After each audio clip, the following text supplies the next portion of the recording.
канун Дня Победы в Старорусском районе Новгородской области поисковики весенней вахты памяти придали земле останки свыше 700 советских солдат. Среди найденных воинов есть и якутянин Афанасий Евсеев, уроженец из Сунтарского района. На торжественно-траурном перезахоронении побывала и наш спецкор Айсена Бурнашова.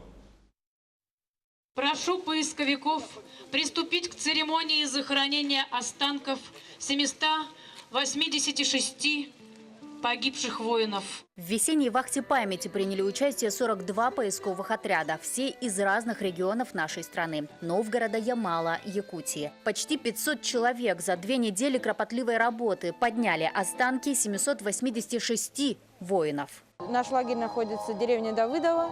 На этой территории рядом, в окрестности 5 километров, мы отработали. Результатом для нашей группы является 32 бойца и 6 медальонов. 1 медальон прочитан, родственники найдены, а 2 медальон ждем, чтобы прочитали буквально на днях.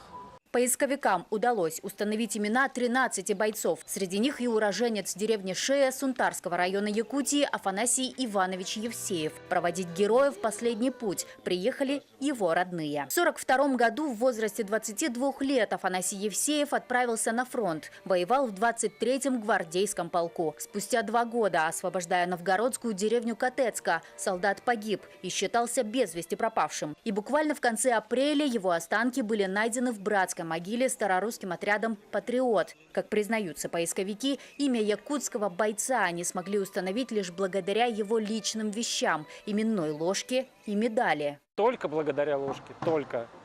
Этого уже достаточно. Пробили Евсеев АИ, все сошлось сразу. 23-я дивизия. По некоторым признакам, скажем так, это были разведчики, это были передовые отряды, штурмовики, можно сказать, реально герои.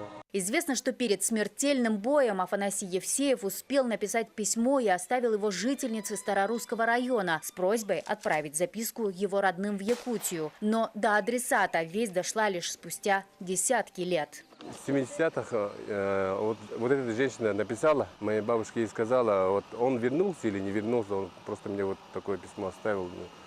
А потом бабушка про это узнала и сюда приехала, и тоже поискали, тоже что хотели сказать, все сказали. И мы увидели, где захоронен наш дед.